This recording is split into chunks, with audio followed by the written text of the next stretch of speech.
Qantas decided to send key aircraft maintenance work overseas. The national carrier shrugged off suggestions it was putting safety at risk. After our story tonight, it might want to rethink that strategy. What we've found is foreign workers lying about maintenance work and an audit report no one wanted you to see. Laura Sparks reports. What it does mean is Qantas's aircraft are no longer as safe as they once were. You can't keep cutting costs and expect to maintain the same standard. Something in the end has got to give. It's an efficiency exercise, it's not cost cutting. We use good quality providers. We've all watched the gripping opening scene in Lost, the real-life tragedies in air crash investigations, and all we can do is feel safe in the knowledge that Qantas, our national airline, has the best flight safety record in the world, a fact made famous in the movie classic Rain Man. All airlines have crashed at one time or another. That doesn't mean that they are not safe. Qantas. Qantas? Qantas never crashed. But is all that about to change, with the maintenance of some planes now carried out overseas in Asian maintenance facilities? They're definitely cheaper, but is the work up to the standards Qantas demand? Tonight we speak to the whistleblowers who say the airline is putting cost before safety. I just find it bizarre that anyone could even be so imaginative to think that you could use a household staple to repair an aircraft wire. This is disgraceful. The aircraft safety expert. That the safety culture in some of the overseas countries is not up to our standard. And we come face to face with Qantas. Is that quality? Staples in electrical wiring? Are you trying to pretend that every organisation in the world is perfect? Do you know what this electrical wiring is for? You've just shown me that. No, I don't. Just over a year ago, Qantas closed down Sydney's heavy maintenance facility. 450 aircraft workers were let go. All the 747s it maintained were supposed to go to Avalon near Melbourne. But just a few months later, the first 747 was sent here to Singapore Airlines Engineering Company. Qantas's budget airline Jetstar had also started sending its Airbus A330s to Lufthansa Technik in the Philippines. It's cost cutting.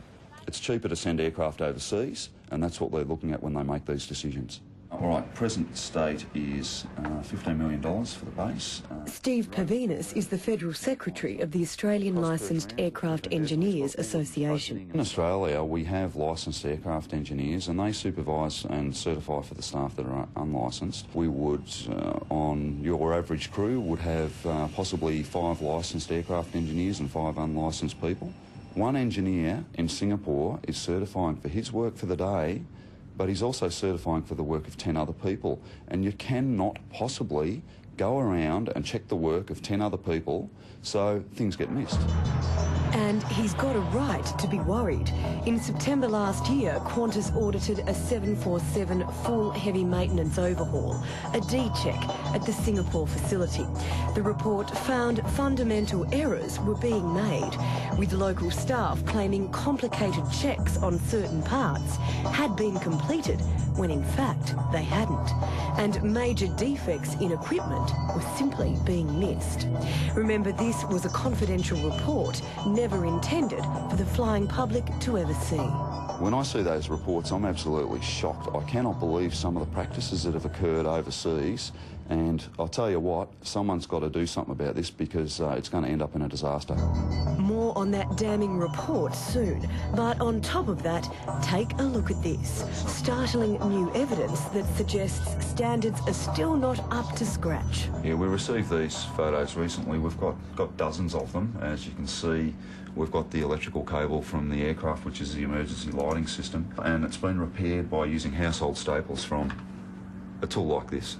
Broken electrical wiring stapled together, found on the same plane audited in that damaging internal report about the Singaporean facility. This is the emergency lighting, the lights that you use to evacuate an aircraft if there's an emergency. I just can't believe that you use staples to repair it. Have you ever seen anything like this before? Absolutely not. I'm a licensed aircraft electrician and I've worked on this system. Have a look at these photos. They were taken a couple of weeks ago. What are your thoughts on that? Well, if this is the standard that Qantas is now working to, they've got problems on their hands.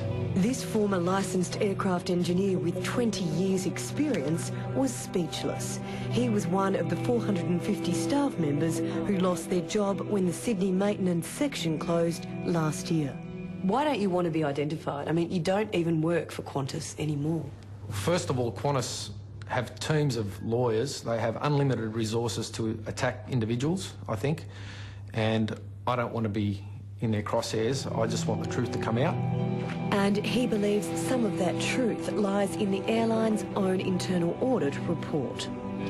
The report notes one licensed aircraft engineer in Singapore clocked up an estimated 52 hours worth of itemised tasks in just one shift, an impossible task for anyone. How many possible bits of corrosion could they be missing? How many cracks could they be missing? You know, you're looking at it very quickly. You're not concentrating on the component like it should be looked at.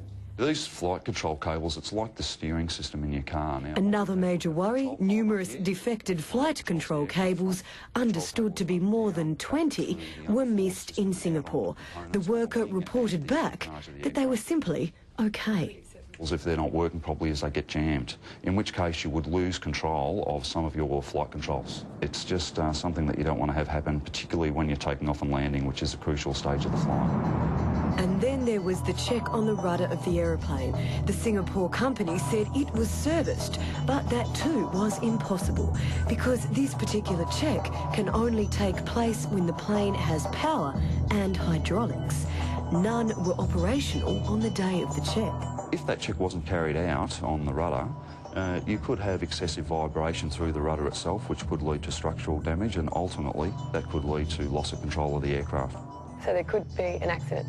There could be. The Qantas auditor summed up his findings. The general quality trend appears to be heading in a negative direction. Qantas management must consider whether the risks of continued usage of this supplier are acceptable to Qantas.